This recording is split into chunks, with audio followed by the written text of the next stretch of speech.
Кішкентай маса ертегісі. Кішкентай маса неге келе салып, өз-өзіне қарап сүйсіне бастайды. Міне ғажап, қандай әдемі сұлумын. Ғажайып деп осыны айт. Аяғына қараса, алтау екен. Ұзын, сымбатты. 4 аяқпен тік тұрасың.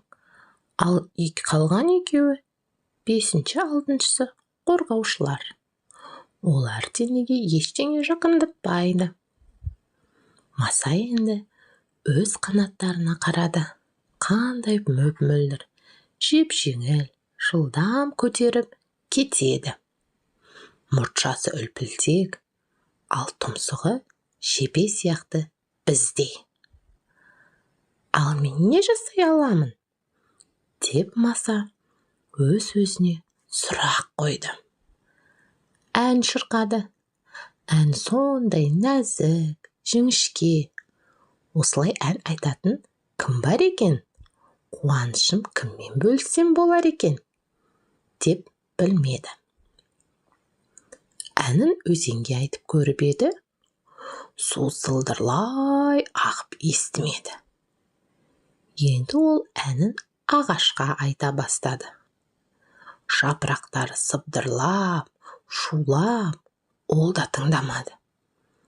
Сөйтіп жүргенде масаға тышқан кездесті. Кішкентай маса оған да әнін айтпақ болып еді, тышқан бұтаға қарай қаша жөнелді. Тығылып қалған тышқанның ұзын құйрығы сыртта қалып қойды. Менің әніңді тыңдамайсың ғой, ал ендеше, деп маса оның құйрығына өзінің біздей тұмсығын сұғып алады. Ойбай апа! Деп тышқан шиқылдап ала жөнеледі. Тышқанның апалап, біреуден қашқанын осы кезде қоян көреді. Ол да қорқып өзінше апалап, айқай салып, секектей тышқанның артынан зыта жөнеледі. Оқша зымыраған қоянның алдынан қу түлкі шыға келеді. Қоянның түлкіге қарауға шамасы болмады. Түлкі тышқан мен қоянның артынан бір қорқынышты бәленің келе жатқанын білді. Ол да дыбыс шығаруға шамасы жетпей қаша жөнелді.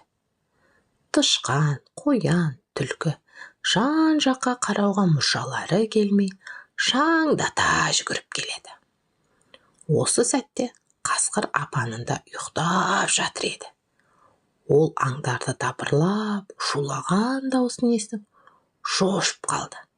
Атып тұрып, арттарына ере кетті. Апа! Тышқан, қоян, түлкі, қасқыр естері түстері қалмай жүгіріп келеді. Осы кезде аю құмырсқалардың илеуін шұқып ойнап отырған. Ол жанынан шулап өтіп бара жатқан аңдарды көріп, бір жаманшылықтың сезгендей болып, әй-шайға қарамастан тоғайды басына көтеріп тарбаңдап жүгіре жөнеледі. Тышқан, қоян, түлкі, қасқыр, аю жүгіріп келеді. Бір уақытта қоян тышқаннан сұрайды. Сен неге апаңды шақырдың? Маса! Сонда түлкі қоянны. Біз кімнен қашып келеміз? Маса! Деді қоян. Кім? Деп қасқыр түсінбей. Маса! Қасқыр біздің артымыздан күн қуып келе жатыр, аңшылар ма? Деп аю қосыла сұрайды. Қайдағы маса? Маса? Деп аюдың ақырған даусынан бүкіл орман жаңғырып, аспан айналып жерге түскендей болды. Жүрегі тарсылдап, аю жерге құлап түсіп, басын борсық ініне тықты. Аңдардың алдынан көлшіктен Бақа ыршып шықты. Бақ, не болды? Кімнен қорқып қашып келе жатсыңдар? Ойбай, Маса бізді құртты, деп ентігін баса алмай аю.